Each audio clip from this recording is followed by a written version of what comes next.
Hey, George. I can't hear you. Hmm.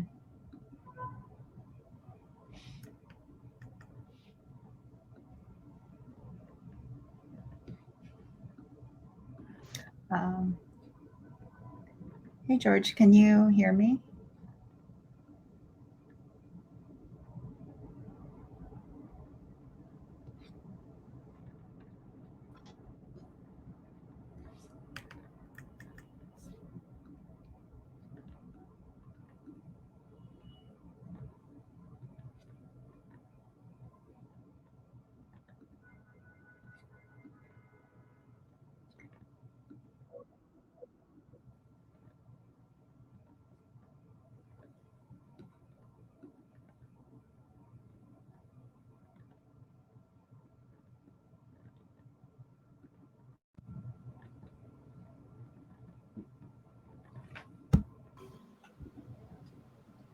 Just a quick test. Can you hear me now? Yeah, I can hear you now.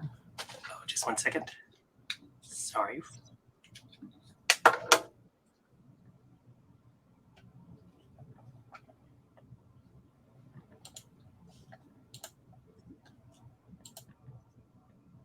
All right. All right. Sorry, one more test. Sandra, can you hear me? Yep, can hear you now. Oh, shoot. Just 1 second.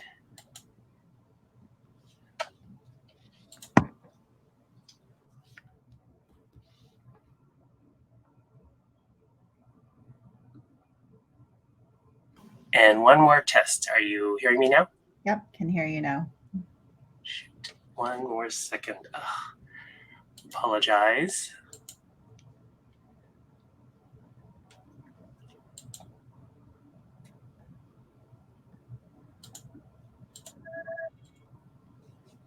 Okay. Sandra, can you hear me? Yep, can hear you. But I can't hear you. Hmm. Sorry for the technical difficulties. Okay, one more time. I Okay, Sandra, can you hear me? can hear you. Yep. I can hear you. Yes.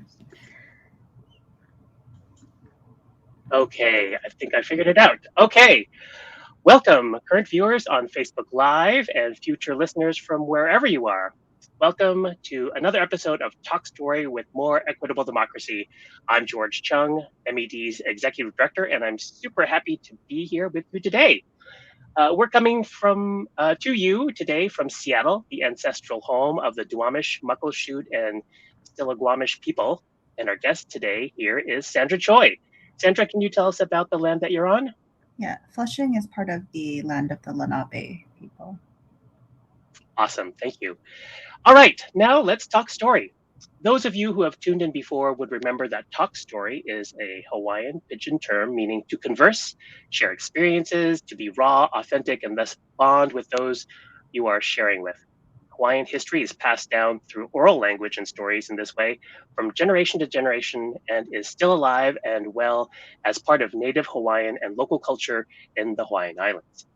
So we're talking story with leaders of color who are reshaping and transforming our democracy. Are you ready to dig in? Yes, I am. All right. So today we're joined by Sandra Choi. Sandra is the Civic Participation Director at the MinKwon Center for Community Action. She's responsible for building political power and visibility for the local immigrant community through MinKwon's civic engagement work. Her responsibilities include leading MinKwon's collaborative advocacy within local coalitions, including APA Voice.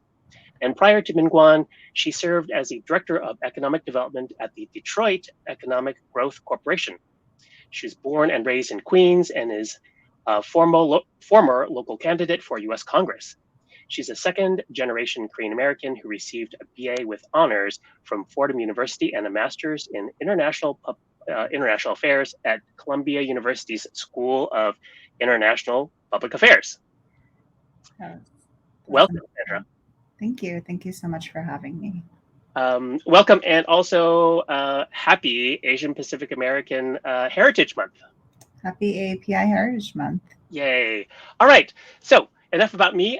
Tell us a little bit about yourself. Where does your story with activism begin? And is there a specific person or experience in particular that inspired you to do your work? Thank you. Yeah, thank you so much, George, for that introduction. I'm Sandra Choi. I feel like whenever I'm asked this question, I have to start with where I was born and raised, which is Queens, New York. And for folks who are not familiar with Queens, we are the most diverse community in the country. Half the borough of Queens is in New York City.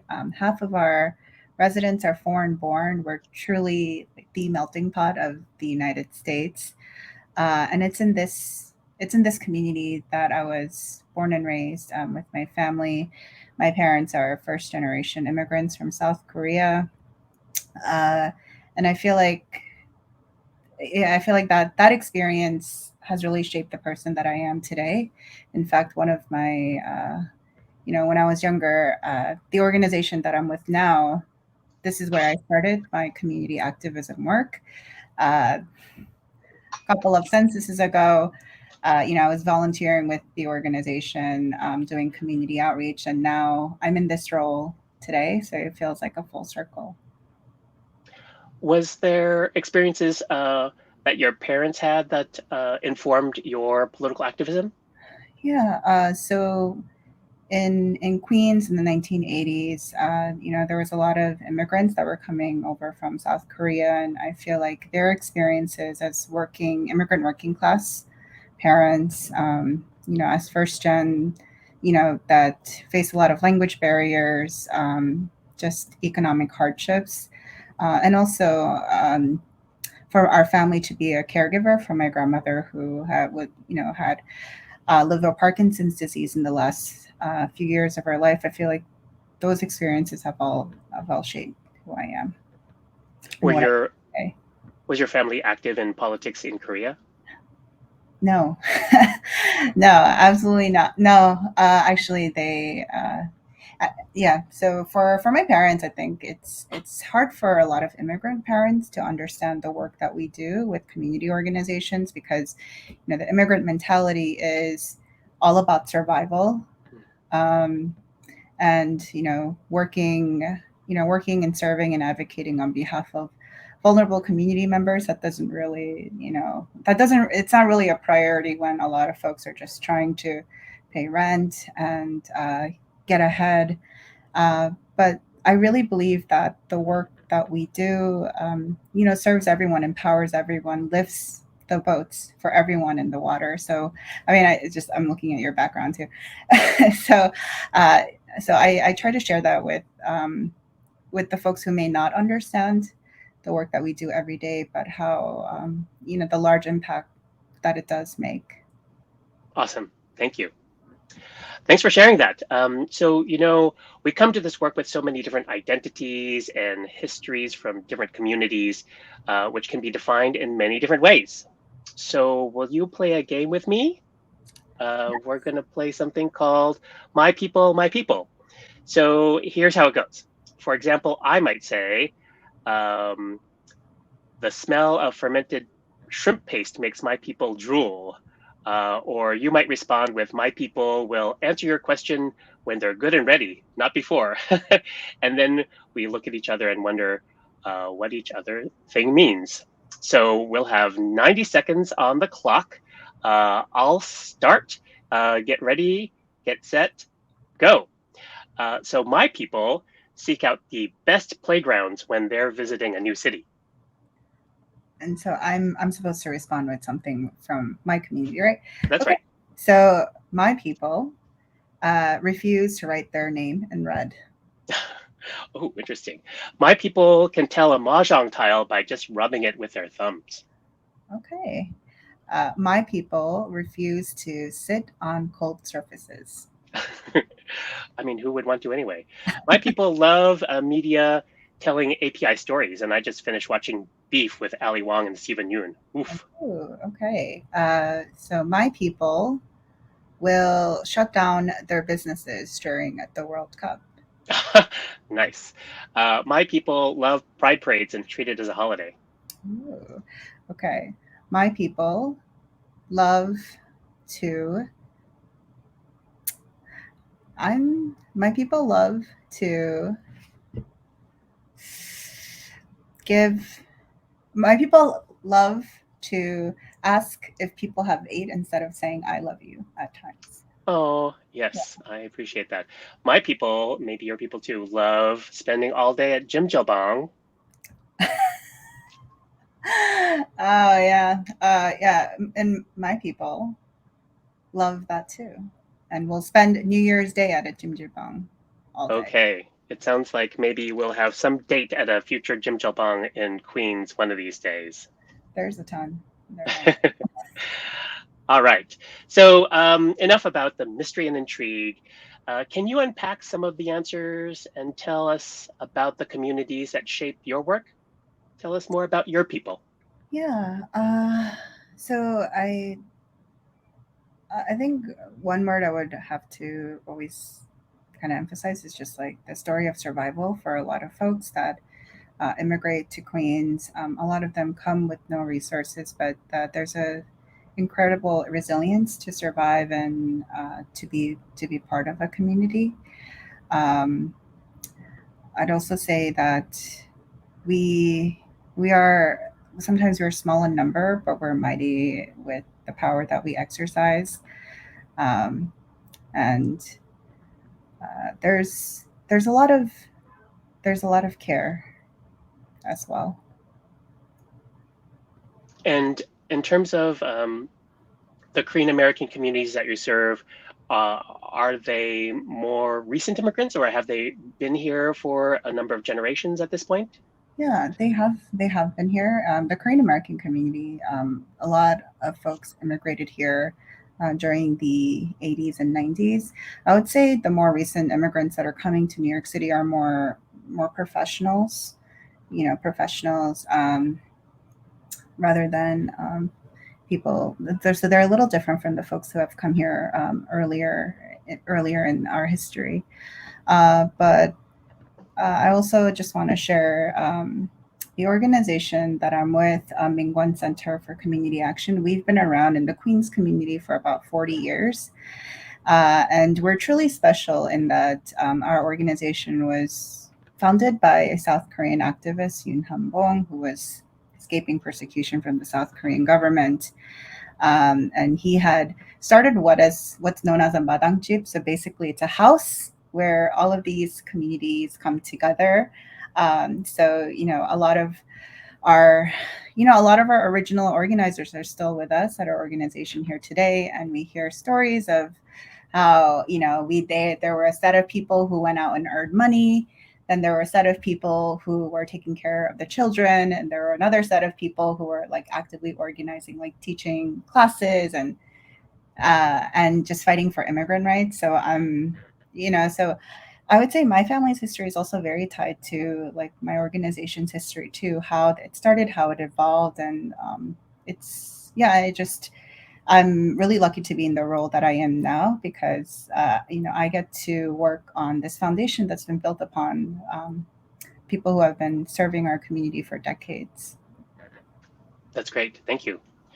Well, speaking of foundations for future leadership, I know that you've put yourself out there, threw your hat in the ring, and ran for public office. Can you say some more about what inspired you to um, put yourself out there? Yeah. So it was 2020. I had run for Congress in here in Queens. I mean, there's just no other way to describe it. I just felt this calling that it was the right time. First of all, I'll just preface. I never thought I was running for office, but I was just in that moment, I was just so inspired by all of these women around me who were taking the chance to stand up for their community and to run on a platform driven by like people centered policies. And I was so inspired. This is like, I have to do it now. Like, I have to just be part of, all of this going on. And at the time, I was working in the city of Detroit, so I was seeing like the support for Congresswoman Rashida Tlaib. I was seeing what was going on here in New York City, and I was also just inspired as someone who was born and raised in Queens, like learning about the legacy of Grace Lee Boggs in Detroit. I was like, I can't, I have to do it, and so I made a decision to run, and it's really been one of the most transformative experiences of my life, to make that decision and step up. And now in this role, I'm also working in the civic space. I see so many young people that I'm inspired by, and I encourage a lot of people. I did it. You can do it too. And What so, was the most surprising thing about running for office? uh, I think for for me, I think once you make the decision to do it, it it's just gonna happen. Things are gonna unfold. People are gonna want to hear your story of why you want to run.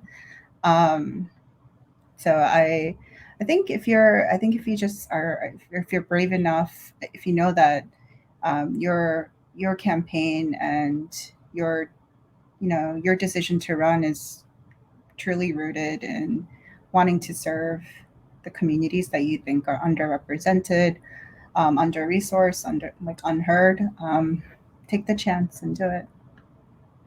Awesome. That's very inspiring. And thank you for your leadership.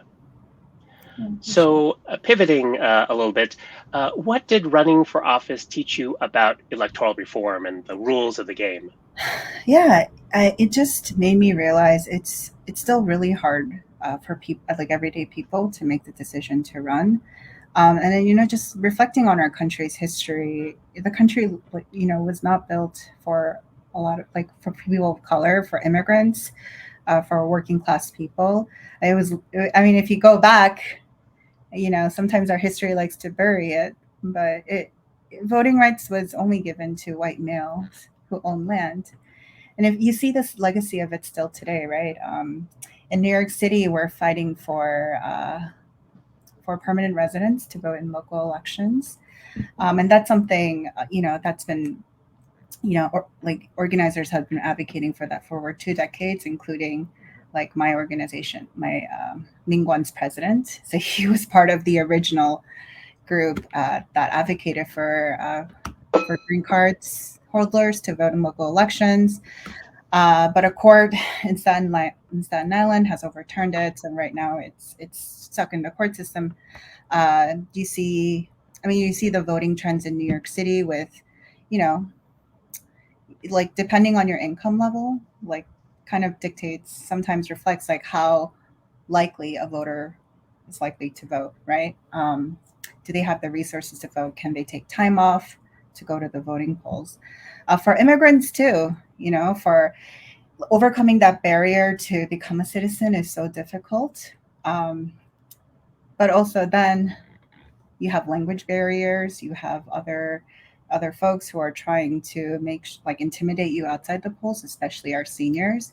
So there's a lot of ways that our history has still reflects kind of the voting culture, the ways that our voters are suppressed.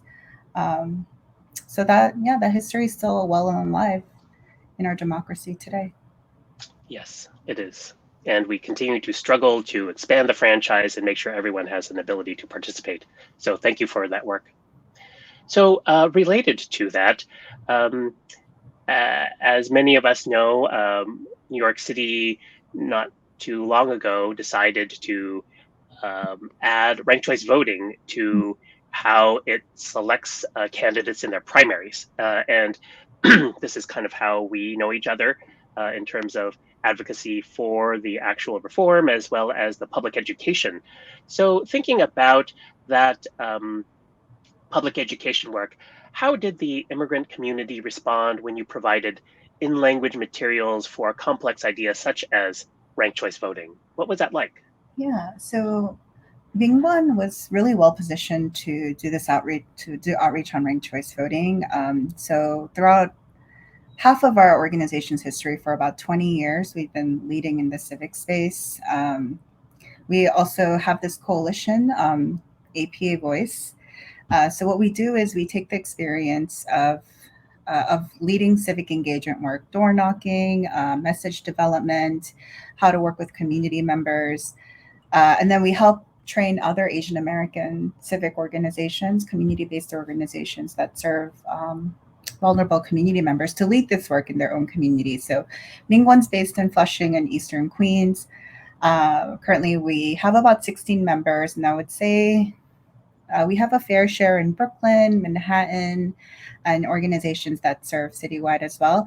And I share that all to say that so in 2019, 2021 was the first year ranked choice voting took place in New York City, and it also coincided with all of the open city council seats being open. New Yorkers having the opportunity to vote for a new mayor. So the timing was incredible. And so we had done, drawing upon the foundational experience we had, we were able to, do work in our communities. And we're really trusted messengers because we are there for our community members year round, helping them with different services, organizing on different issue based campaigns. So we're not just doing electoral work, a few months out of the year, we're there for them. So we're very trusted. And so, the one thing we emphasize with all of our community members is, you know, this expands choice. This allows more diverse voices to come out in the most diverse community that we're part of, Queens and New York City. And 2021 was the first year. This year, we're also having ranked choice voting again in our local elections for city council and selected, primaries. So we're really drawing upon again our experience from 2021 to lead this work this year in 2023. Awesome. Many critics of ranked choice voting say it's just complicated, that new American voters just won't get it, and they'll just be, confused, and it'll depress voter turnout.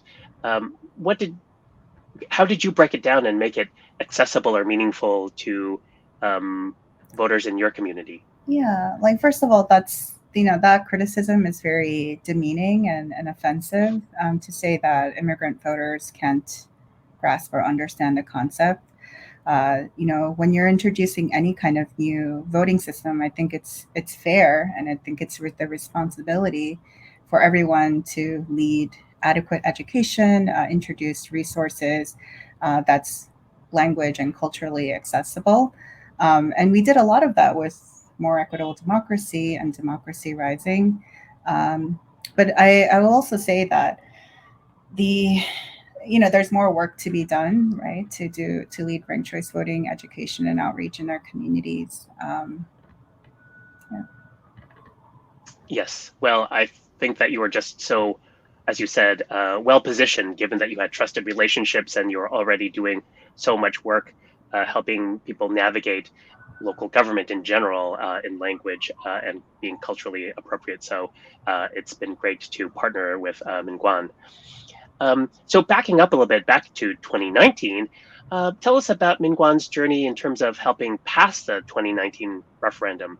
What did you learn, and tell us any stories in terms of how that process went, in terms of why did MinKwon decide to get involved in the first place?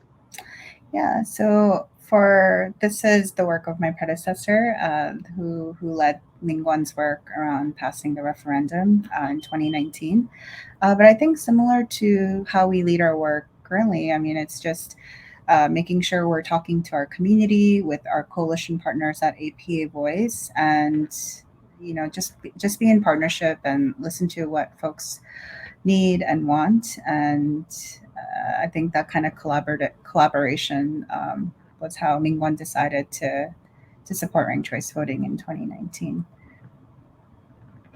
And what was it like to advocate? Did you get pushback in your communities in terms of why is MinKwon taking a position? I know this was still done under your predecessor, but it would be Yeah, great to get that I perspective. yeah, I don't want. I don't. So this is again predates my time at MinKwon Center, but I mean, just just the work, how the way that we operate, we're very centered in listening to our community. I mean, we don't make decisions on our own. I think that's why. Um, I think every decision that we make in partnership with all of our stakeholders, including community members, and I know, of course, like our experience leading this work in Queens and New York City for over 20 years. So I would say within our sphere, uh, that was probably our strong point. Right. Well, I mean, it just seems like it's part of the culture to center those communities that are deeply impacted. So, building off of those relationships and making sure that Korean communities and other immigrant communities have what they need to be successful and that their voices are heard is just consistent with all that advocacy work that you all did. Yeah, thank you. All right. Well, thank you for sharing that. We're now going to wrap up with a little bit of a quiz that we call Name That State. So please provide your response in the form of a question, like an unnamed popular game show. So the first answer is this state's legislature passed an amendment to the state constitution providing women the right to vote. Nationally, women's suffrage was not approved until 1920 with the 19th Amendment to the US Constitution when that was ratified. So, what is that state? What is New York?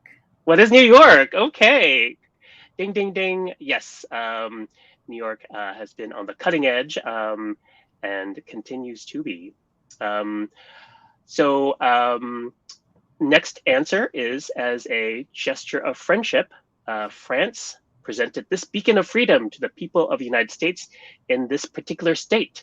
And this has stood in the state's harbor since 1886. Okay. What is New York? What is New York? Excellent. And I will say I've never been. I have to. Oh yes, you definitely should. I went a long time ago, and I felt that obviously it wasn't centering Asian American immigrant stories, but it was still very compelling. Mhm. Okay, much to the dismay of many lactose intolerant folks, this state adopted yogurt as the state's official snack, and is said to have been decided by fourth graders, and is the state's top yogurt producer. Okay. What is New York? I did not What know is this. what is New York? Are you a yogurt fan? I am, and I yes, I've seen all the farms up in upstate. I did my yeah, so I Yes, I try to stay away, but I think I like it more than it likes me. hmm. All right. Well, congratulations. Everybody wins. If I were there, I would give you maybe some yogurt, but alas, we are a little bit far away.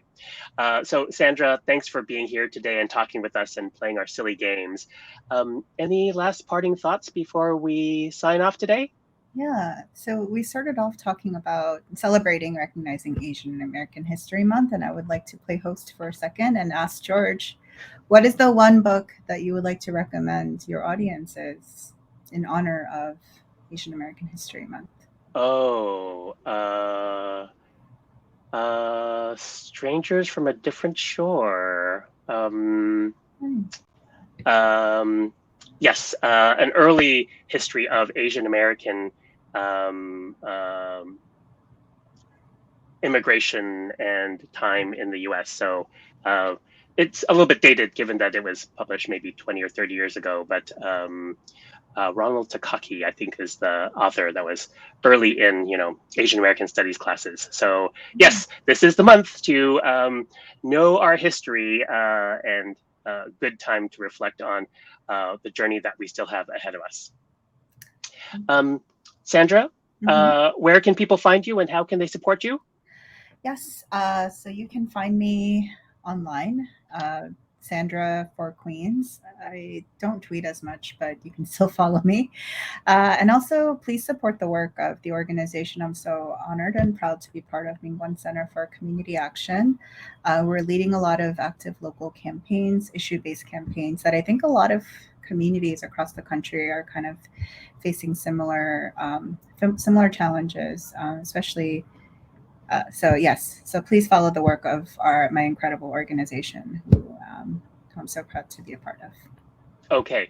Well, in recognition of your work, Sandra, I will be making a contribution to MinKwon Center today, and Oh, I encourage everyone else who is joining us today to do similarly. So, just wanted to thank you again for spending some time with us, and take care, everyone. Bye bye.